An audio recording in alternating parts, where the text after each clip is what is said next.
Bismillah walhamdulillah wassalatu wassalamu ala rasulillah wa ala alihi wa sahbihi wa man walah, amma ba'd.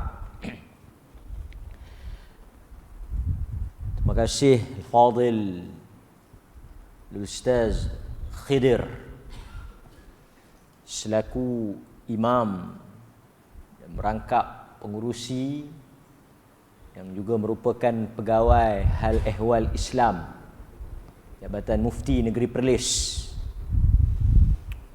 yang mengacarakan mukadimah sebentar tadi, dan beliau sudah menawarkan kempen tajaan iftar jama'i, berbuka puasa di masjid. Ini suatu berita gembira, isyarat awal lah bahawa Perlis akan membuka ruang seluas-luasnya untuk kita hidupkan Ramadan pada kali ini. Kerana apa yang beliau kata tu kira macam mufti kata lah. Dan saya juga nak kempen, tuan-tuan. Saya tahu ada sebahagian orang luar daripada qaryah ni, masjid ini antara masjid yang cemerlang menguruskan iftar jama'i. Jadi saya harap, saya tahu tuan-tuan juga ada masjid-masjid sendiri yang bagi infak. Tidak ada masalah, kita membantu tempat kita, qaryah kita. Tapi jangan kita dalam kaedah agama dia suruh kita sebarkan manfaat. Dia tak suka berkumpul satu benda tu pada satu tempat. Jadi kalau kita boleh ambil masjid ni satu malam, masjid nu satu malam, untuk kita bagi sebahagian supaya setiap tempat ada sumbangan kita, ada bahagian kita. Dan sebab itu tuan-tuan, kalau lebih besar pahalanya jika ramai jamaah. Kadang-kadang setengah masjid kutipannya sangat banyak, besar, sehingga ada di kalangan jawatan kuasa masjid tanya, dia kata orang bagi duit untuk buka puasa, niat buka puasa tu banyak, apa kami nak buat? Dia tanya hukum lah. Satu, dia ada dua pilihan lah. Satu, kami guna sepenuhnya untuk iftar, sehingga kesannya membazir. Pasal kita tak nak lari daripada niat dia nak bagi buka puasa, kan? Buka puasa 6 orang, 7 orang setengah masjid kan, 10 orang, bagi banyak. Kalau sekok kambing pun sepaha ya kan. Jadi kadang-kadang ketidakseimbangan itu berlaku. Atau mungkin kita boleh manfaatkan iftar itu, sabit pahalanya, bila dia dah bagi, dia dah dapat pahala kepada perkara yang mungkin lebih bermanfaat. Walaupun pada asalnya dia tujuan untuk iftar. Ini memerlukan kebijaksanaan pengurusan masjid. Yang penting dalam semangat kita jamu orang berbuka, hadis-hadisnya sangat besar, kita juga hendaklah tidak tertipu, terpedaya sehingga kita jatuh ke dalam pembaziran. Ini satu perkara. Dan tuan-tuan, saban tahun kerap kali bulan ni bulan yang paling kurang orang makan. Kalau setiap bulan lain kita makan 6 kali, 5 kali sehari, paling kurang 4 kali. Minum pagi, makan tengah hari, minum petang, makan malam, supper. Bulan puasa ni kita makan 2 kali ya. Buka puasa dengan sahur. Bulan ini paling banyak pembuangan makanan berlaku, sehingga kita tertanya-tanya. Statik ni fakta. Bulan Ramadan ni bulan yang paling banyak manusia buang makanan. paling banyak pembaziran. Berton-ton. Ribu kilo. Sehingga kita tertanya-tanya, apakah kesan puasa itu jika hal yang sedemikian berlaku. Maka saya sangat setuju dengan kempen yang dibuat oleh Ustaz Khidir tadi, dan saya mengajak tuan-tuan semua untuk menyumbang ke masjid ini. Kerana masjid ni memang cemerlang lah. Kan? Okey. An Abi Hurairah radhiyallahu anhu qala qala Rasulullah sallallahu alaihi wasallam man asbaha minkum al-yawm sha'ima qala Abu Bakar radhiyallahu anhu ana qala فمن تبع منكم اليوم جنازة قال أبو بكر أنا قال فمن أطعم منكم اليوم مسكينا قال أبو بكر أنا قال فمن عاد منكم اليوم مريضا قال أبو بكر أنا فقال رسول الله صلى الله عليه وسلم ما اجتمعنا في امرئ إلا دخل الجنة أخرجه مسلم. Terjemahan hadis daripada Abu Hurairah radhiyallahu anhu, dia bercerita, pada suatu hari Rasulullah sallallahu alaihi wasallam bertanya kepada para sahabat. Ini kebiasaan Nabi. Setiap pagi dia akan tanya khabar. Dia akan bersembang dengan para sahabat. Dia tanya, siapa mimpi semalam? Ada nak cerita tak? Aku boleh tolong tafsir apa makna mimpi itu. Ada sahabat cerita. Ada sahabat kata, ya Rasulullah, dalam hadis yang diriwayatkan oleh Imam Al-Bukhari, saya mimpi ada satu bekas seperti buah yang menitis seperti madu pada malam itu. Apa makna mimpi saya? Dalam Nabi nak cerita, Abu Bakar kata apa? Bagi saya try tengok. Bagi saya try tafsir tengok. Lepas tu Abu Bakar pun tafsir lah. Yang maksudkan madu tu apa, buah tu apa. Macam mana Rasulullah? Betul ya? Rasulullah kata, setengah tu betul, setengah lagi tu tak kena. Tak kena tu yang mana? Maksudnya Nabi sangat concern. Dia ambil berat tentang keadaan sahabat dia. Apatah lagi tuan-tuan, kita tengok hari ini ada di kalangan sahabat kita yang mungkin ditimpa musibah, COVID, kuarantin dan sebagainya. Tanya khabar tuan-tuan. Muslim bukan sekadar hubungannya dengan Tuhan, bukan sekadar hubungannya salat, puasa, tetapi ada tuntutan yang lebih besar, ukhuwah. Sebab itu bila Nabi sampai ke Madinah, semalam kita sebut sikit di Masjid Al-Ghufran, kita kata antara kempen besar yang dibawa mesej agenda kepada agama ini ialah kehidupan bermasyarakat. Sebab itu dalam Islam dia anjur program macam yang kita buat, iftar jama'i. Apa makna jama'i? Jamaah. Dia suruh kita mari buka puasa ramai-ramai. Boleh je kita nak buka puasa di rumah. Tapi kenapa dia ajak? Sebab itu Nabi kata fajtami'u. Banyak kempen-kempen Nabi akan kata fajtami'u. Hendaklah kamu beramai-ramai. Hendaklah kamu berkumpul. Hendaklah kamu melakukan sesuatu itu berjamaah. Alaikum bil jamaah. Hendaklah kamu senantiasa melazami jamaah. Sebab itu manusia dia tak boleh hidup bersendirian. Itu bukan tabiat agama. Itu bukan sifat orang Muslim mukmin. Muslim mukmin dia kena bermasyarakat. Sebab itu saya kempen orang-orang yang belajar, menuntut ilmu, involve dalam masyarakat. Ini mesyuarat agung pun tak main masjid. Dia kata tak mau berkelahi. Bagus juga alasan tu kemah. Kan? Marilah kita bagi pandangan kita, bagi buah masjid kita, masjid bersama.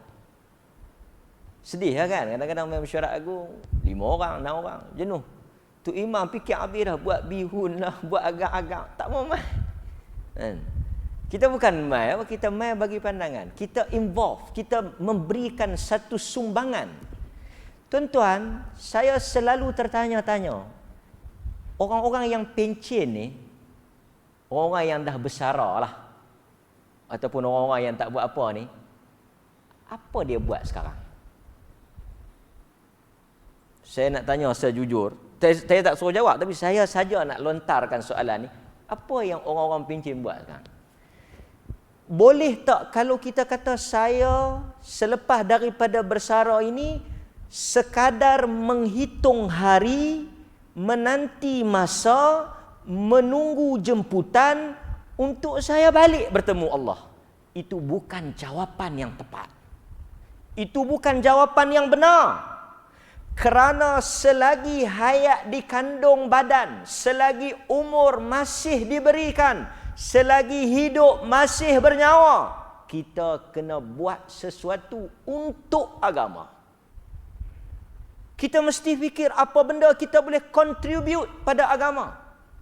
Apa benda kita boleh sumbang pada agama.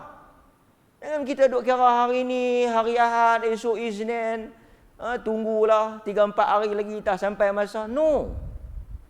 Sebab itu semalam kita baca Abu Ayyub Zaid bin Khalid bin Kulayb Al-Ansari, sehingga di hujung usia dah 80 tahun dia masih menyumbang untuk agama. So tak betul pemikiran orang-orang yang bersara, dia kata saya tak mau buat apa, saya nak tunggu mati, saya pergi sembahyang, balik cukup. No, salah. Kerana sebagai seorang Muslim, anda tidak ada istilah pencen daripada agama. Mesti ada sesuatu. Ada benda kita nak sumbang, khidmat. Ini benda yang besar. Okey. Nabi SAW dia suka sembang. Pas subuh dia akan sembang.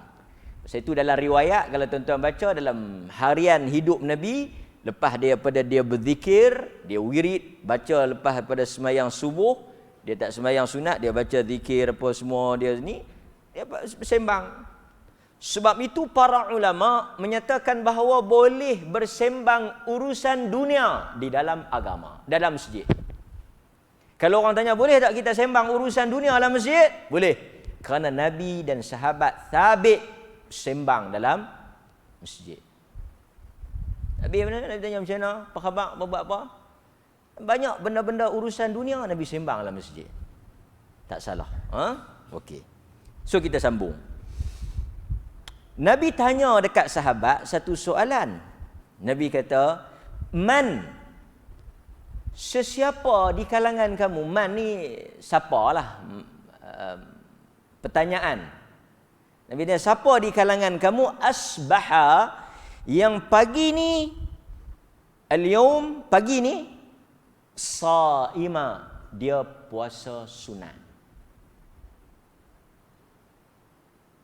Oh, pelik tu. Pagi ni siapa puasa sunat? Nabi tanya. Tentu kita kata, kita tanya apa kali tanya orang puasa. Sebab kita ikhlas. Tuan-tuan, saya kita syarah. Tapi ada makna Nabi tanya tu. Nabi tanya depan orang ni. Ramai ni, public. In public. Nabi tanya, siapa yang puasa sunat hari ni? Habaq Sa'ad. Abu Bakar kata, saya puasa. Hari ni saya puasa. Boleh habaq kita puasa? Satu bab tu. Hadis ni nanti kita gali tengok. Apa manfaat, ibrah, fawaid, istifadah daripada hadis ni. Apa kita boleh belajar? Banyak ah. Pertama, tanya orang buat ibadat. Yang kedua, habaq kata kita buat ibadat. Sekejap lagi kita tengok. Habis soalan yang pertama, Nabi sambung. Hadis ni riwayat Muslim dan ada dalam riwayat At-Tabarani. Ada tambahan sedikit dalam riwayat At-Tabarani, ada tambahan sikit. Tak apa, kita ambil yang Muslim dulu. Nabi tanya, hari ni man tabi'a minkum al-yawm janazah? Ada tak siapa-siapa? Abu Bakar tadi dia puasa. Yang lain ada tak siapa-siapa yang pi mengiringi jenazah? Pergi mengunjung, pergi ikut orang mati, pergi salat sampai ke kubur. Itu dia panggil mengunjung, mengiringi jenazah. Dalam hadis Nabi kata apa? Antara dalam hadis yang diriwayatkan oleh Imam Muslim, 6, sebahagian riwayat 6, sebahagian riwayat 5, haqqul muslim, tuntutan atau kewajipan orang Islam atau orang Islam. 5 benda tu kan. Panggilkan kenduri kita pi, bersin kita jawab, salam kita jawab, sakit kita pi melawat, mati kita pi tengok. Lah 2 benda kita tak boleh buat. Sakit kita tak boleh pi tengok, mati kita tak boleh pi mengunjung. Korek. Kan? Itu bukan kerana kita tak mau, tapi halangan lain lah, luar daripada kemampuan kita. Qal, orang lain tak jawab, Abu Bakar jawab. Dia kata, saya Rasulullah, saya pergi mengunjung, mengiringi jenazah.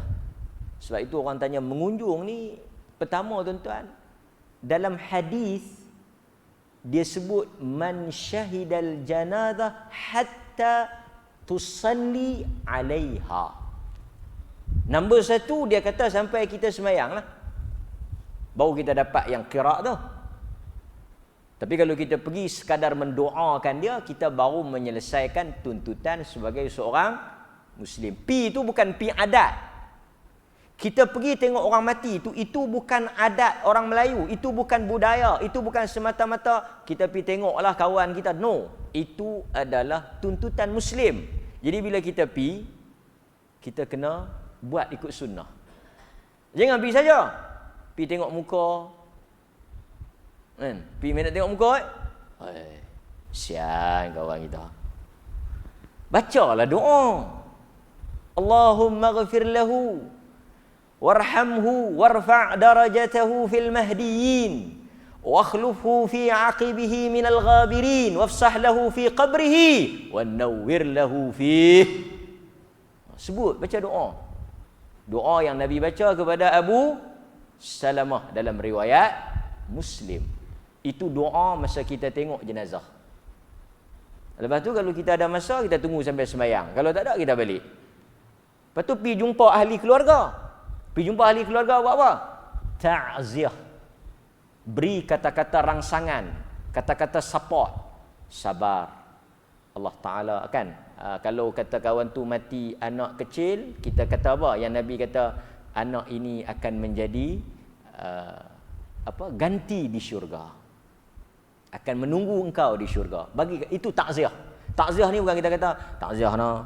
Tapi orang Melayu ni bagus, dia kata sabak nah. Sabak tu daripada amalan takziah. Takziah ni memberi sesuatu yang boleh menghilangkan kesedihan. Kan? Ataupun kita pergi bagi duit ke, boleh juga bagi duit. Dia kata ni sumbangan sikit daripada masjid. Lepas tu dia pun tanya pula, nak kena faraid tak duit tu? Tak apa, duit tu kita boleh ambil setengah-setengah. Tapi cuma kena bagi betul lah. Sekejap lagi orang lain yang mati pisau kat kawan tu. Kita bagi. Yang tu duit yang dia dapat selepas mati tak payah faraid. Duit khairat, duit sagu hati, duit pampasan, tu semua tak termasuk dalam faraid. Kerana duit yang dimiliki oleh si mati selepas daripada dia mati tidak tertakluk kepada faraid. Kan? Duit-duit yang bukan duit yang dia dapat masa hidup lah, masa lepas mati dia dapat, yang tu tidak tertakluk dalam faraid. Termasuklah duit-duit yang orang tanya, orang duk bulan tabung tu nak kena faraid tak? Tak, yang tu kita boleh bagi pada isteri dia dan isteri dia boleh belanja lah. Kan? Okey. Abu Bakar As-Siddiq sekali lagi menjawab, saya ya Rasulullah. 2 dah dia dapat. Kemudian Nabi sambung pada soalan yang ketiga. Nabi kata, faman at'am minkum al-yawm miskinan. Siapakah di kalangan kamu pada hari yang sama, pada hari ini, al-yawm, hari ini yang dia telah beri orang miskin makan. Sekali lagi, orang yang bangkit dan jawab, menyahut soalan itu, Abu Bakar As-Siddiq. Ana, saya. Itu 3 lah. Yang terakhir, faman ada minkumul yawma maridan, siapakah di kalangan kamu ada yang telah pergi menziarahi, melawat iyadatul marid, pergi tengok orang sakit. Qal Abu Bakar radhiyallahu an, ana, saya. 4 benda tu Abu Bakar buat pada hari yang sama. Bukan kata hari Isnin, Selasa, Rabu, Khamis, tak. Hari yang sama. Dia buat 4 benda tu. Apa kata Nabi?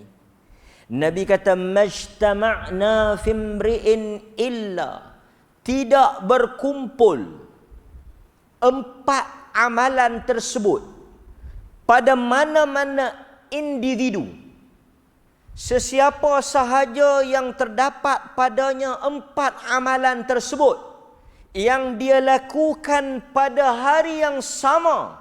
Dalam riwayat Tabarani, Nabi kata fi yaumin wahid, seperti yang diriwayatkan dalam At-Tabarani dalam Mu'jamul Kabir. Dalam Mu'jamul Kabir ada tambahan fil yaumi wahid, the same day.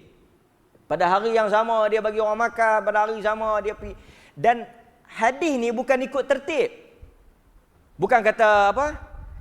Puasa apa tu tak.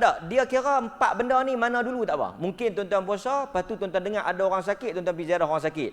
Balik daripada tengok orang sakit ada orang miskin, tuan-tuan bagi sedekah. Lepas tu nak balik pada rumah, tengok-tengok ada siapa mati, pergi mengunjung pula. Dia tak mesti ikut tertib. Yang pentingnya 4 benda ni kita lakukan dalam hari yang sama. Boleh tak kebarangkalian untuk berlaku atau mustahil? Hish, mana nak boleh buat nah? Saya ingat tuan-tuan, tak mustahil. Nombor 1, puasa. Duk di Sabah. Puasa ni duk di Sabah. Tuan-tuan nak puasa, tuan-tuan telefon WhatsApp Tok Imam dulu tak? Assalamualaikum Ustaz Khidir, esok ingat nak puasa Isnin, boleh ke tak? Tak boleh. Pasal esok saya nak ajak makan dengan saya. Maksudnya puasa tu kita yang tentukan. Sebab itu di dalam syariat kita boleh buka puasa sunat pasal kita berhak. Kita menguasai puasa tu. Kalau kita puasa sunat, orang ajak kita makan, kita boleh pecah puasa tu dan kita tak wajib ganti. Sekejap lagi ku buka nak kena ganti pula. Hang puasa apa nak kena ganti ni? Ni puasa Senin. Puasa Senin mana kena ganti? Kalau melainkan Isnin tu 2 Ramadan. Tuan-tuan tak boleh buka. Tuan-tuan boleh buka. Pasal tuan-tuan pemilik puasa tu. Tuan-tuan tu. Okey, nombor 1 tak ada masalah. Esok Isnin tuan-tuan boleh buat. Nombor 2, bagi makan orang miskin. Duk di Sabah.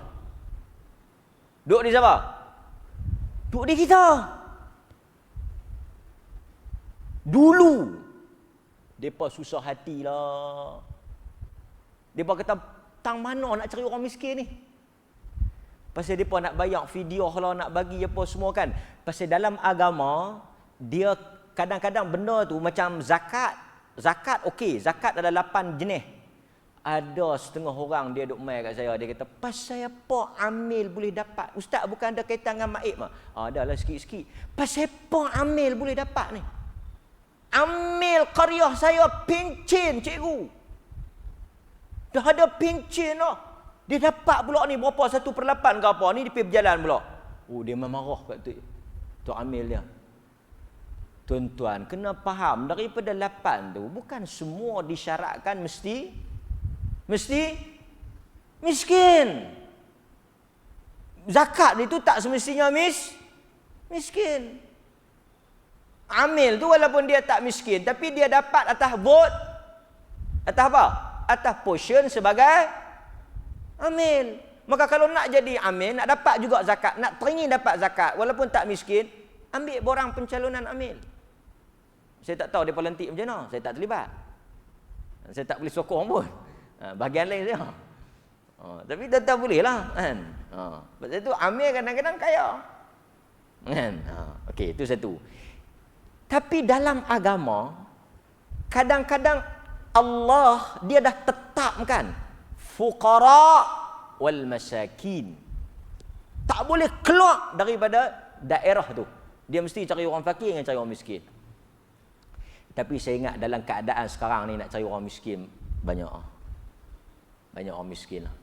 Kan? Tak tahulah kalau tuan-tuan kata kita lah ni ustaz berada pada zaman Umar Abdul Aziz. Kerajaan Umar Abdul Aziz ni pasal apa? Cari kawan tu kan, Umar Abdul Aziz dia bawa zakat, jumpa orang tengah jalan, dia tahan nak pergi mana? Aku nak pergi kampung hang. Pasal apa? Nak pergi bagi zakat. Aku mai daripada kampung tu pun nak pergi kampung hang nak bayar zakat. Pasal kampung dia tak ada. Tu dia tuan-tuan, zaman itu akan mari nanti pada zaman Nabi Isa. Zaman Nabi Isa. Nabi Isa bukan Isa Samad tu. Tuan-tuan keliru pula. Okey. Balik pada tajuk kita. So, sambung. Yang dua benda ni saja yang dia susah, bukan luar, beyond control lah. Mati dengan sakit. Tapi ada tak kes orang mati dan sakit? Sakit hari-hari ada, mati pun kita boleh kata kerap jugalah. Jadi chances untuk kita mencontohi, meneladani, mengikuti jejak langkah Abu Bakar As-Siddiq bukanlah sesuatu yang impossible. Melainkan kita tu memang balok, memang kedekut, memang payah berkira, memang jenis tak mau nak buat. Yang tu baca pi hadis berkandak pun tak payah. Minta maaf, sorry to say. Okey? Kita belum syarah, ini baru terjemahan, belum huraian lagi, baru terjemah. So kita sambung. Tuan-tuan hadirin mukminin, apabila para ulama mensyarahkan hadis ini, kalau kita tengok di dalam riwayat Tabrani, Nabi SAW bila dia dengar, siapa? Abu Bakar kata saya. Siapa? Saya. Siapa? Saya. 4 kali saya. Nabi dahika. Tergelak derah. Syakah nang. Lebih kurang macam tu lah. Tapi kita macam mana tuan? Saya dan tuan-tuan, kita macam mana? Kita hala ke bagi ke hala ke ambil? Tuan-tuan faham? Kita ni yang hebatnya bahagian yang dapat tu semua kita.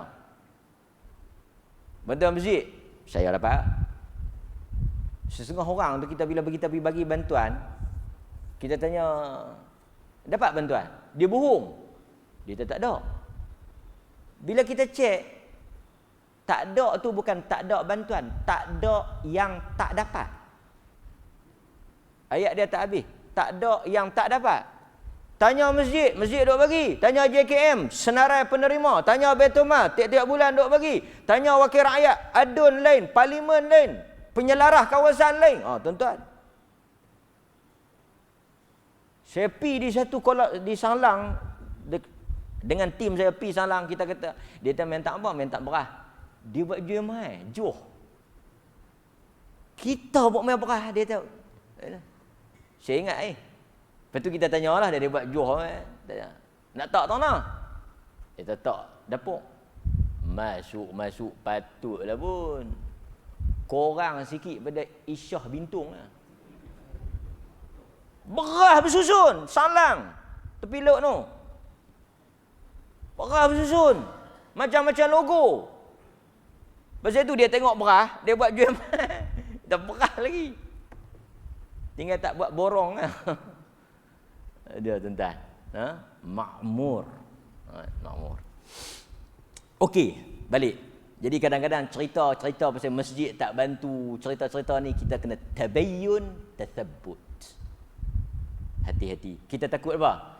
Kita takut wattaqu fitnatan la tusibat apa? Quran kata takut-takut kamu fitnah Kamu buat satu tuduhan benda yang tak benar. Kita bukan boleh kan. Pantang ada isu ya, tambah ke atas ni cukup sonok. Hati-hati. Balik pada hadis ni. Kemudian tuan-tuan, kata para ulama, hadis ini antaranya saya nak petik nombor satu kata-kata Al-Imam Ibnul Qayyim. Dia sebut apa? Saya nak quote Ibnul Qayyim kata. Al-Imam Ibnul Qayyim, bila kita baca Ibnul Qayyim, tapi kalau disebut istilah Jauziyah, Ibn Qayyim Al-Jauziyah. Baru sebutan tu ada beza. Panjang ceritalah Ibnul Qayyim ni, apa dia punya makna dia tu panjanglah. Dia ada kaitan dengan bapa dia. Tapi dia kata, antara alim besar, kata Ibnul Qayyim, kata dia, apabila kita membaca hadis ini, dia mengajar kepada kita bagaimana sikap dan semangat. Kata kunci dia sikap dan semangat seorang ahli syurga yang begitu bersungguh-sungguh dalam merebut peluang melakukan kebaikan, sangat pantas dan tidak bertangguh untuk melakukan kebaikan. Apa yang menariknya, Abu Bakar ni siapa dia? Tuan-tuan, Abu Bakar ni siapa dia? Abu Bakar ni ahlul jannah. Kalaulah orang-orang ahli syurga tu ada number siri, dia kosong berapa? Tuan-tuan, dia kosong berapa kalau ada number siri? 001. Ni yang kita bercakap, batang tubuh, susuk tubuh manusia yang namanya Abdullah bin Usman. Dia adalah ahli syurga yang Nabi saksikan. Bahkan Nabi dalam riwayat Muslim, Nabi tak sempat, tapi ada dalam riwayat Muslim, Nabi dah minta supaya bawa dia nak tulis wasiat. Benar, Nabi tak tulis wasiat, siapa ganti dia. Tapi dalam riwayat Muslim, Nabi dah minta untuk buat wasiat, tapi tak sempat, menunjukkan kedudukan dia sangat besar. Orang macam ni tuan-tuan, kalau dia lepas mayang subuh, dia pergi balik lena, agak-agak apa nak jadi kat dia? Abu Bakar As-Siddiq ni yang disebut sebagai ahlul jannah, yang bila dia mari jumpa Nabi, pengawal Nabi, sahabat yang duduk depan tu, nanti Ustaz aku nak tanya Nabi. Nabi tanya siapa dia? Abu Bakar. Bashir, bagi khabar gembira, dia ahli syurga. Panggil dia masuk. Orang yang mulut Nabi ni, bukan mulut Tok Guru, bukan mulut Tok Syekh. Lisan Nabi kata dia ahlul jannah. Abu Bakar fil jannah. Abu Bakar dalam syurga. Tiba-tiba kata Ibnul Qayyim, dia yang paling kuat melakukan ibadah. So apa mesej Ibnul Qayyim? Dia suruh kita compare dengan diri kita yang tak ketahuan langkah lagi ni. Kalau orang yang sudah ada jaminan, sudah ada tempat yang sudah dijamin oleh Nabi, tidak berpeluk tubuh, siapa jamin kita yang kita overconfident duk pergi syok pelik ni? Termasuk saya lah. Duk buat relax. Dia tak ada orang mati. Tak apa. Tak dan hari ni, 2-3 hari ni kerap lah. Tak larat nak himpun kirak dah pun.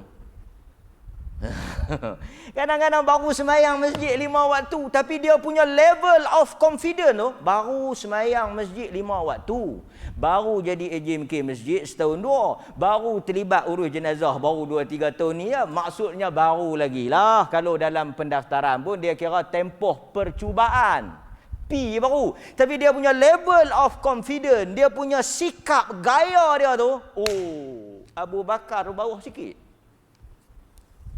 Cara dia cakap tu macam dia itu hebat. Memang ada tempat lah.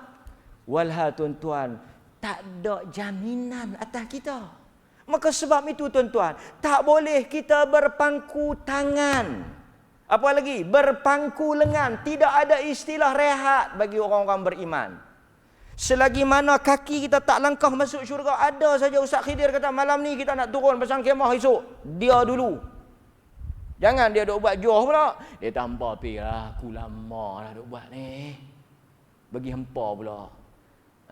No. Ada. Pasal itu orang beriman ni dia tidak pernah rasa puas. Dia tak pernah puas mengaji, dia tak pernah puas beramal, dia tak pernah puas sedekah, dia tak pernah puas. Dia senantiasa berlumba-lumba. Dia tiru Abu Bakar.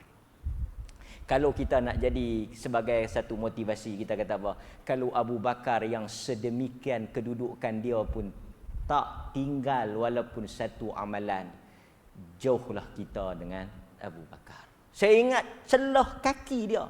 Ibu jari Abu Bakar pun tak ada kita ni. Maka apa alasan untuk tidak melakukan apa yang dibuat oleh Abu Bakar? Itu apa yang disebut oleh Ibnul Qayyim.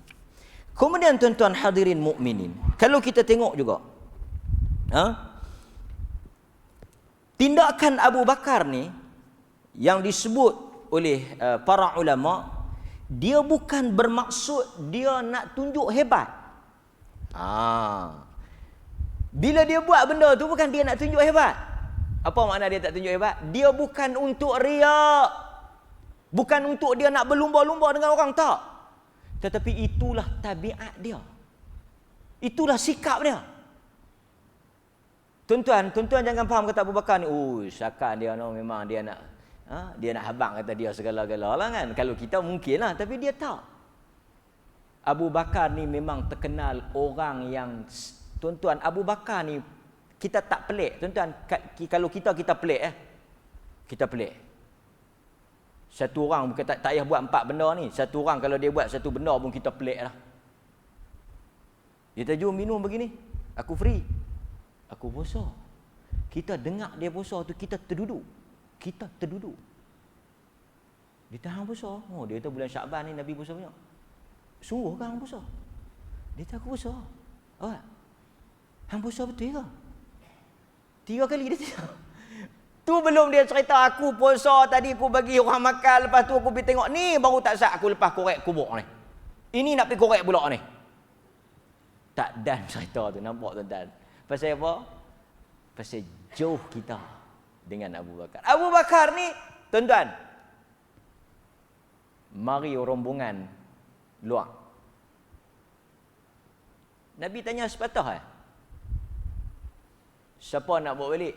Tak dan habis tanya lagi, siapa nak bawa balik? Abu Bakar kata, saya. Tetamu Rasulullah, tetamu saya malam ni. Saya jamu makan. Rumah tak ada apa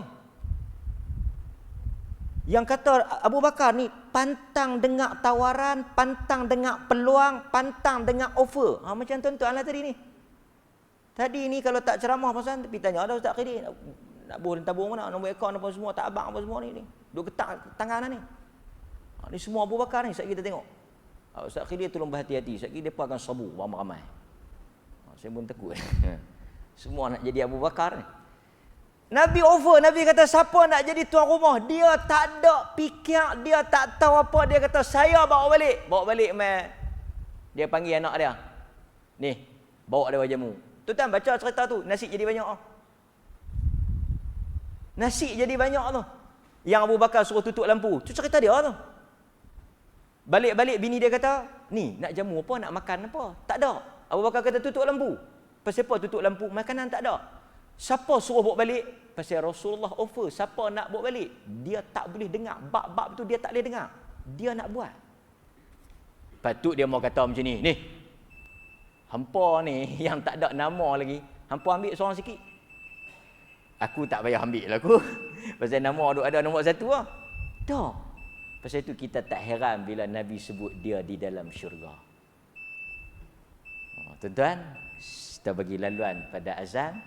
Sekali kita habis cerita. Menarik ada di hujung dia apa berlaku kepada Abu Bakar As-Siddiq.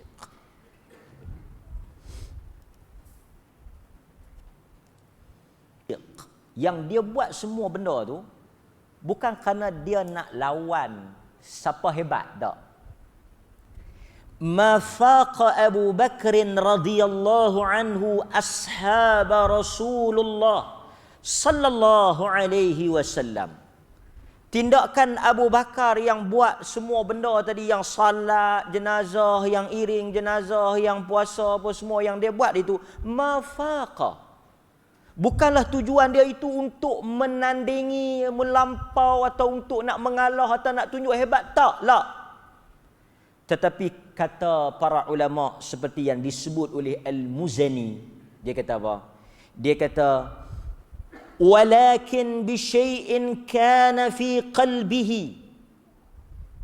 Tindakan Abu Bakar itu kerana di dalam hati Abu Bakar itu telah tertancap, telah terpasak di dalam hati dia al-hubb lillah. Tidak ada cinta melainkan cinta kerana Allah. Dorongan kepada apa? Kasih dia kepada Allah. Sebab itu dia tak peduli.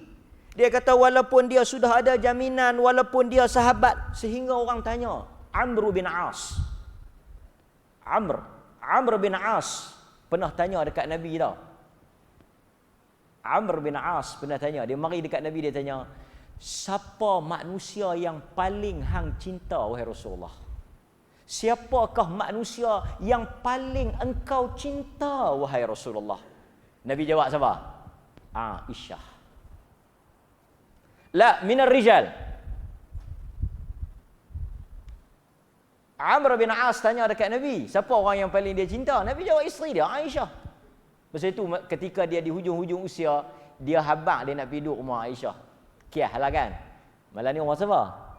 Malam ni rumah siapa? Gilak siapa? Gilak siapa? Akhirnya dia wafat di dada Aisyah. Tuan-tuan, ketika Nabi wafat, air liur Aisyah bertemu dengan air liur Nabi. Ketika adik Aisyah masuk, Abdul Rahman masuk, ada kayu sugi dipakit. Nabi mata duk tengok kayu sugi tu. Isyarat kata dia nak bersigi. Bagi Aisyah ambil kerah. Pasal Nabi masa tu dah nazak, dah uzur, dah teruk dah. Tak larat dah, 2-3 kali pengsan. Hangat, panas. Pasal tu Nabi celuk. Pasal tu Nabi dia celuk ayak, dia sapu di kepala. Pasal dia nak bagi turun panas, nak bagi sejuk. Dan masa dia, tuan-tuan kan baca hadis tu yang Nabi kata innalil mauti sakarat. Sesungguhnya setiap kematian itu ada sakitnya. Kan saya baca kat tuan-tuan riwayat Ahmad. Dalam riwayat Ahmad ada orang yang mati 100 tahun, Bani Israel tu, yang dia bangkit 100 tahun dah dia mati, dia bangkit. Dalam riwayat Ahmad ada sebut benda tu. Dia kata, aku ni 100 tahun dah mati, tapi duk berasa lagi sakit masa aku dicabut nyawa. Yang kata sakit mati, masa mati. Aisyah kata dia tengok kayu sugi tu kerah, dia gigit kayu arak tu bagi lembut. Dia suar dekat Nabi. Nabi punyalah bersungguh. Dalam riwayat tu kata sampai Nabi keluar ni macam nak termuntah. Bersugi. Preparation. Pasal Nabi ni setiap kali dia nak salat, dia nak menghadap Tuhan, dia akan siwak, dia akan berih gigi. Sebab dia nak berjumpa dengan Allah. Itu dekat rapatnya Nabi dengan Aisyah. Tapi tuan-tuan, ketika Amr bin As tanya, minar rijal, tak, soalan saya ni bukan Aisyah tu. Maksud saya daripada kalangan laki-laki, siapa? Dia tanya minar rijal, orang laki-laki yang paling kau sayang, yang paling kau cinta. Nabi jawab apa? Abuha, bapa dia. Thumma man? Lepas tu siapa dia? Umar. Orang pernah tanya, orang pernah kata, banyak orang kata Ali berkelahi dengan Abu Bakar. Tak betul lah. Dia kata Abu Bakar ambil jawatan ni kerja Syiah. Anak Ali, Muhammad Hanafiyah, pernah tanya Ali. Pernah tanya Sayyidina Ali. Ni cerita hebat Abu Bakar. Pernah tanya Sayyidina Ali, siapa manusia lepas daripada Rasulullah yang paling baik sekali, yang paling afdal? Ali ni. Yang orang kata dia kecil hati lah, berkelahi lah pasal Abu Bakar tak bagi tanah fada. Ini hujah-hujah Syiah. Berkelahi dengan Fatimah. Banyaklah cerita-cerita kan. Pasal Abu Bakar tak bagi tanah fada tu kat Aisyah. Dekat Fatimah. Dia ambil. Tapi orang tanya, anak dia tanya Ali, siapa manusia yang paling afdal? Ali jawab, Abu Bakar. Lepas tu Umar. Muhammad Hanafiah kata, kalau aku tanya lagi mesti dia jawab Osman. Aku potong. Lepas Umar mesti Ali. Bapa dia Abu Bakar. Tuan-tuan, itu manusia. Saya sebut ni pasal apa? Pasal kita kena faham dulu kedudukan Abu Bakar, dia punya istimewa dia, jaminan dia, kedudukan dia di hati Nabi, baru kita boleh faham semangat dia beribadat. Dekatnya dia dengan Nabi itu begitulah. Sehingga tuan-tuan, satu hari Nabi pernah cerita, Abu Bakar tak ada. Nabi pernah cerita. Nabi kata akhir zaman, Nabi cerita ada ni, serigala bercakap. Serigala bercakap. Ini bukan cerita dongeng, ini cerita betul. Lepas tu sambung cerita tu, Nabi kata orang akan naik atas lembu. Lepas tu pukul lembu tu akan cakap, aku diciptakan bukan untuk benda ni. Orang yang dengar, dia pelik lah. Subhanallah. Dia pun pelik lah kan. Apa kata Nabi? Abu Bakar dan Umar percaya. Abu Bakar dan Umar tak ada. Tapi Nabi tak, Abu Bakar dan Umar percaya. Pasal Nabi kenal Abu Bakar. Sebab itu dalam peristiwa ni, tuan-tuan sambut baru ni, apa dia? Al-Isra' wal Mi'raj. Orang tanya Abu Bakar, cari Abu Bakar. Orang kafir Quraisy, dia boleh boh ni, dia nak tibai. Dia cari Abu Bakar. Ni sahabat engkau kata dia pergi naik ke langit. Lepas tu dia balik, dia pergi Palestin, dia balik. Betul dia cakap macam tu? Betul, aku percaya. Hang percaya? Lebih pada tu pun aku percaya. Dia kata wahyu daripada langit turun pagi, lepas tu sat lagi turun malam. Wahyu turun pun aku percaya. Ini kecil ya. Kata Aisyah, kes itulah digelar As-Siddiq. Wahyu turun, Nabi habaq dia terima wahyu pun Abu Bakar beriman. Abu Bakar habaq Isra' Mi'raj, benda kecil ya, nak banding dengan wahyu. Itu Abu Bakar. Tapi kita balik pada hadis tadi. Tuan-tuan hadirin mukminin, Umar pernah cerita.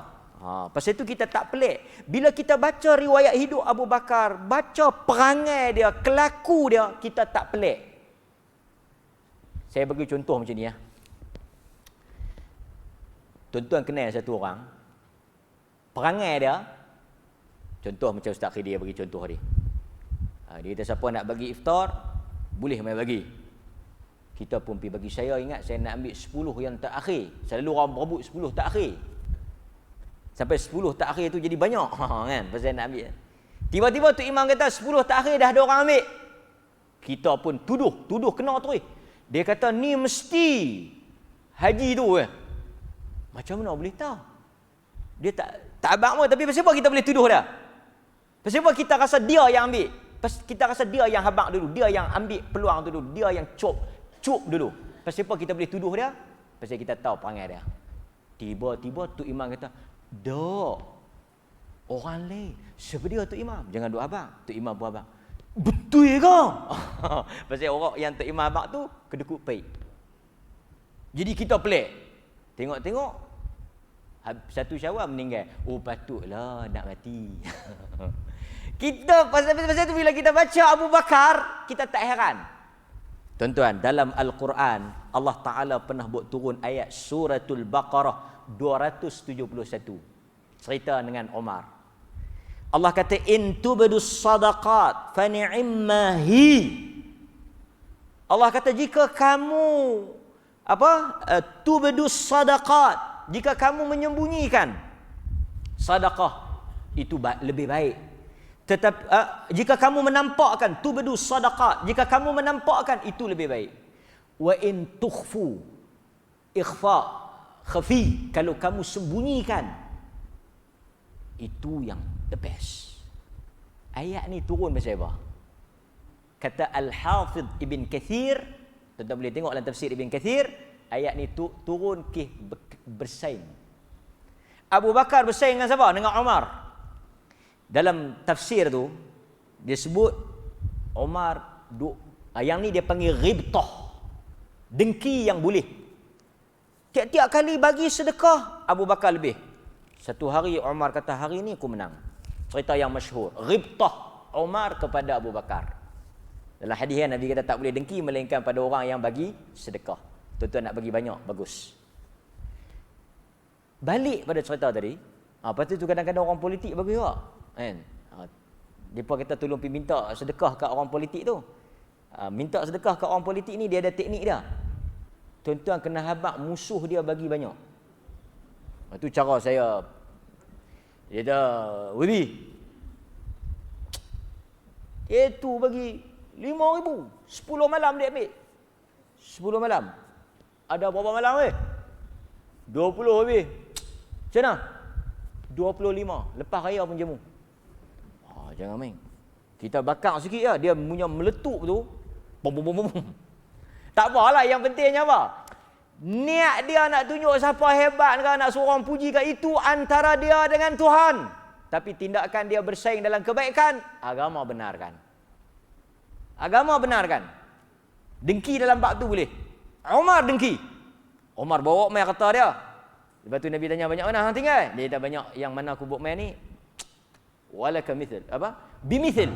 Macam banyak tu, banyak ni lah aku simpan. 50-50. Mari Abu Bakar. Semangat ni, mari Abu Bakar. Apa ada? Allah dan Rasul. Nabi tanya dekat Abu Bakar, apa yang hang tinggal? Dia kata Allah dan Rasul. Yang tinggal dekat aku Allah dan Rasul. Tuan-tuan jaga-jaga ayat ni. Kalau tuan-tuan pergi kedai makan, macam saya selalu cerita. Kan? Setengah orang kita duduk kan, dia duduk sembang, kita duduk sembang. Dia duduk sembang ke? Kita duduk fikir, dia ni tak mau balik ke? Memang dia tak mau balik. Adat kata, siapa balik dia kena bayar. Tuan-tuan faham tak adat ni? Saya tak faham. Pasal dia ni pasti pun tak mau balik. Lalah kali dia bawa keluar ayat. Dia kata, aku dalam dunia ni, aku hanya ada 3 ya. Kita dengar pun cerin dulu kamu. Allah, Rasul dan hang lah. Dia habaq tu di kedai Tom Yam. Pah makan 3 rasa. Siapa dia yang ada? Allah, Rasul, lepas tu kita. Faham tak? Takkan Allah, Rasul nak bayar? Tuan-tuan faham tak? Tuan-tuan lambat tangkap tu duduk terkena selalu. Abu Bakar kata Allah dan Rasul. Pasal tu ada sebahagian geng, saya tak kata lah, bukan semua, adalah satu geng. Kita tanya ni, keluar banyak lama-lama ni, isteri bini siapa jaga?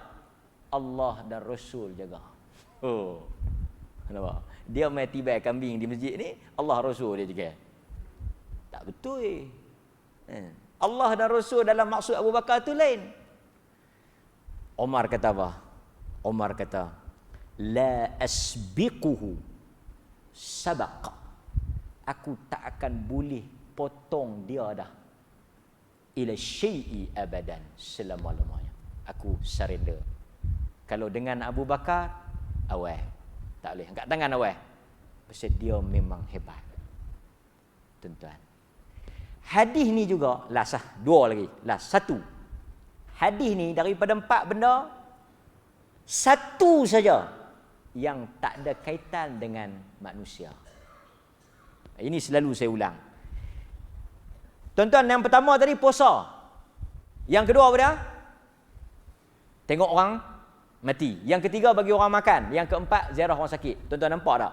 Daripada 4 amalan yang menunjukkan hebatnya amalan ni, jaminan satu tempat dalam syurga, 3 daripadanya berkaitan dengan sesama manusia. Sebab itu saya nak minta tuan-tuan, kita buat homework sikit. Tuan-tuan balik pi buka hadis-hadis. Tuan-tuan pi cari hadis-hadis orang masuk syurga. Tuan-tuan pi cari. Tuan-tuan pi cari, tuan-tuan pi tengok, tuan-tuan pi kaji, tuan-tuan pi buat pilah apa pun, tuan-tuan akan jumpa benda yang saya sebut. Boleh dikatakan keseluruhan hadis-hadis yang cerita tentang ahli syurga semuanya berkaitan dengan orang. Antaranya apa dia? yang berkaitan dengan orang. Nabi kata, Allah tunjuk pada aku satu malam seorang lelaki yang sedang berseronok di dalam syurga. Aku tanya dekat malaikat tu, dia buat apa? Tu satu hadis. Kalau nak baca banyak, tak sempat masa, tapi saya nak sebut juga sikit. Tanya malaikat dia buat apa? Sebab Nabi nampak dia duk berseronok, berfoya-foya dalam syurga. Nabi tanya dia buat apa, tuan-tuan? Malaikat kata, ada dahan yang terjuntai, terjuluk, halang orang lalu. Dia ni lah yang pi cantah pokok duri, rantai duri tu, orang boleh lalu, tak ada masalah. Tuhan thank you pada dia. Tuhan terima kasih pada dia. Tuhan buh dia dalam syurga. Apa amalan dia? Duha? No. Isnin Khamis? No. 3 hari sebulan? No. Umrah? No. Haji? No. Apa dia? Cantah daun duri yang orang lalu kena. Dia pergi cantah, orang lalu tak kena. Tuan-tuan, bersabit dengan apa? Orang. Lagi teruk, tuan-tuan, bagi minum anjing. Bukan orang, anjing pun masuk syurga. Lagi apa lagi yang bersabit dengan orang, yang masuk syurga? Banyak. Semuanya berkait dengan orang. Sebab itu, tuan-tuan, kadang-kadang kita bagus. Hablum minallah. Hubungan kita dengan Allah bagus. Salat kita bagus, puasa kita. Ini dia panggil apa? Antara kita dengan Allah. Tetapi kita jangan lupa, yang paling besar yang membawa orang masuk dalam syurga tu, amalan sesama kita. Amalan sesama manusia. Bagi makan dengan orang. Ziarah orang sakit dengan orang. Ziarah orang mati pun dengan orang. 3 benda dengan orang. 1 ya dengan Tuhan, puasa. Nampak, tuan-tuan? Maka marilah kita hari ini hidup dalam ibadah. Bukan sahaja dengan Allah, tapi dengan manusia. Dan yang terakhir apa, tuan-tuan? Dalam hadis ni Nabi kata, dia masuk syurga. Apa makna masuk syurga? Semua kita akan masuk syurga. Di kalangan ulama syurah yang syarah hadis ni, dia kata masuk syurga di sini, masuk tanpa hisab. Jadi siapa yang ada 4 benda ni, dia masuk syurga bila hisab. Dia masuk dengan mudah. Jadi tuan-tuan, semua benda ni saya ingat kita mampu untuk laksanakan, kita mampu untuk ambil peluang. Kalau kita nak huraikan dan kita nak syarah hadis ni, banyak manfaat yang boleh kita petik. Jadi saya ingat sekadar itu sahaja. Mudah-mudahan ada manfaat untuk saya yang bercakap dan tuan-tuan yang mendengar, dan kita boleh hidupkan 4 benda ini. Tak payah tunggu esok, tak payah tunggu bila, ada peluang kita ambil. Aqulu ma sami'tum. Saya sudahi dengan apa yang tuan-tuan dengar. Astaghfirullah. Saya mohon ampun kepada Allah li wa lakum, untuk saya dan tuan-tuan. Wabillahi taufiq wal hidayah. Assalamualaikum warahmatullahi wabarakatuh.